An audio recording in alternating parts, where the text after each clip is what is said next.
JDS ವರಿಷ್ಠ H D. ದೇವೇಗೌಡರನ್ನ Nikhil Kumaraswamy ಅವರು ಭೇಟಿಯಾಗಿದ್ದಾರೆ. ದೇವೇಗೌಡರನ್ನ ಭೇಟಿಯಾದ ನಿಖಿಲ್ ಚನ್ನಪಟ್ಟಣ ಬೈ ಎಲೆಕ್ಷನ್ನಲ್ಲಿ ಸೋತ ನಂತರ ದೇವೇಗೌಡರನ್ನ ಭೇಟಿಯಾಗಿ ಮಾತುಕತೆಯನ್ನ ನಡೆಸಿದ್ದಾರೆ. ಪದ್ಮನಾಭ ನಗರದ ಎಚ್.ಡಿ. ಅವರ ನಿವಾಸದಲ್ಲಿ ನಿಖಿಲ್ ಭೇಟಿಯಾಗಿದ್ದಾರೆ. ಚುನಾವಣೋತ್ತರ ಸಮೀಕ್ಷೆಗಳು ನಿಖಿಲ್ ಕುಮಾರಸ್ವಾಮಿ ಅವರು ಗೆಲ್ತಾರೆ ಅನ್ನೋ ವಿಷಯಕ್ಕೆ ಸಂಬಂಧಪಟ್ಟಂತೆ ತುಂಬಾನೇ ಬಲಿಷ್ಠವಾಗಿ ನಿಂತುಕೊಂಡಿದ್ವು. ಆದರೆ ಅದೆಲ್ಲವೂ ಕೂಡ ಹುಸಿಯಾಗಿದೆ. ಸಿಪಿ ಯೋಗೇಶ್ವರ್ ಅವರು ಚನ್ನಪಟ್ಟಣದಲ್ಲಿ ಗೆದ್ದು ಬೀಗಿದ್ದಾರೆ. ನಿಖಿಲ್ ಕುಮಾರಸ್ವಾಮಿಯವರಿಗೆ ಮತ್ತೊಮ್ಮೆ ಸೋಲಾಗಿದೆ.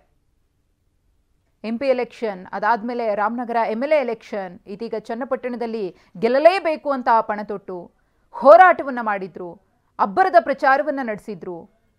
ಬಿಜೆಪಿ ಜೆಡಿಎಸ್ನ ಘಟಾನುಘಟಿ ನಾಯಕರು ಬಂದು ಹೋರಾಟವನ್ನು ಮಾಡಿದ್ರೂ ಕೂಡ ಸಾಧ್ಯವಾಗಲಿಲ್ಲ.